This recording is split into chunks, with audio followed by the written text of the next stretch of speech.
Hi everyone, my name is Caroline. I'm a physical therapist and I'm here today with Sarah to show you a couple of pelvic floor exercises with our SlackBoard. It's got one line attached and I show you why it is so brilliant. So Sarah, we prepared this first exercise where she puts her knees on the line and she starts to bounce on the line. This exercise is to decompress the pelvic floor. So gravity helps us here to move the organs towards her head and takes off any pressure of the pelvic floor.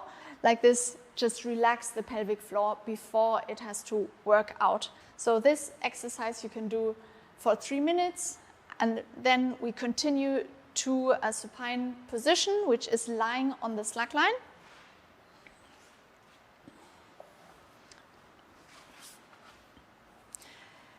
Yeah, so lying on the slack line literally aligns her because she can feel every single vertebrae being on the slack line, really focus on distributing the pressure. I'll check whether she's got a gap between her lower back and the slack line. If there's a gap, you should tilt your pelvis to really get all of your spine on the slack line. This exercise on the SlackBoard is good because you really can control the position. We've got the diaphragm up here and the pelvic floor and they are parallel to each other. So that means they also work synchronized. So we'll start with a breathing exercise. When you breathe in, your stomach comes up and breathing out, it goes down. Breathing in brings pressure on the pelvic floor and you should really focus now on the pelvic floor and feel the pressure that comes, and your pelvic floor should not clench but just go with the pressure, still holding tight. With these exercises, it's super important that you do them when you're focused. Don't do them while you're watching television or work on the computer. Really focus on these exercises because after giving birth or having any other trouble with your pelvic floor, it's important to get this brain-pelvic floor connection back, and that only works if you fully focus on it. So I want you to breathe in, your pelvic floor moves down, and when you breathe out, you clench your pelvic floor and your stomach goes back in again. You can also pull your belly button in, and then breathe in again, and breathe out. Perfect. So this is more an exercise for awareness. The next exercise is really to strengthen the pelvic floor and contract it. So I want you to bring your knee up and your right hand and press your hand against the knee while you breathe out and do this shh. Yeah. So making this sound intensifies the tension that you can clench your pelvic floor with, and do this on both sides. So your other hand.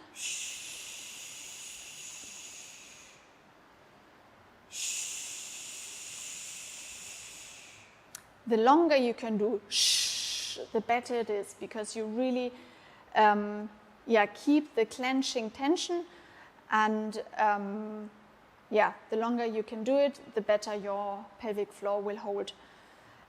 This is also, again, combining the diaphragm with the pelvic floor because they always work together. Next up, we will move an exercise up. So you sit on the line. When you do sitting exercises on the line, always keep your sitting bones in front of the slack line so that you don't slip off to the back. Put your hands behind yourself and now I want you to pull your knees up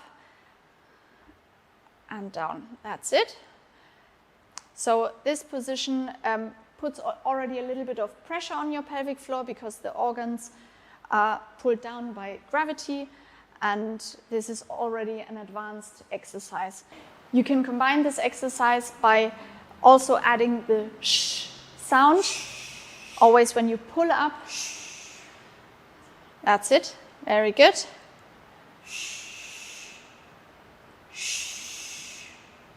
Okay, these exercises, perform them always for about a minute, not longer, because the connection and the pelvic floor will be just tired. So try to focus 1 minute and then move on to the next exercise. Next up, we'll stand up, and here in this exercise I want to really engage the pelvic floor by its reflexes, because if you do bouncing motions, the pelvic floor is activated by the reflex. So I'll give you a hand. If you don't have anyone nearby, just use a chair or a balance pole. Yeah. And you bounce, bounce, bounce, and stop. And every time you stop, you clench.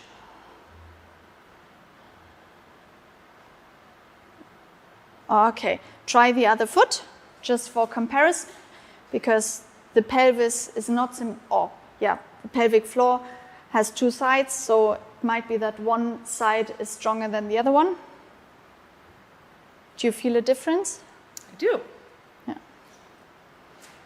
Okay, and now to go into more everyday motions, like walking up a staircase, you walk up and down, and also here focus really on your pelvic floor. Do it rather slowly, and also focus on being in balance and centered. That's it. Do it even slower. Yeah, the slower you go, the more control you need. So there's no rush, rather have control over the pelvic floor. Perfect. Okay, so thank you a lot for joining us today, and try these exercises out. You can't do enough of them. So see you.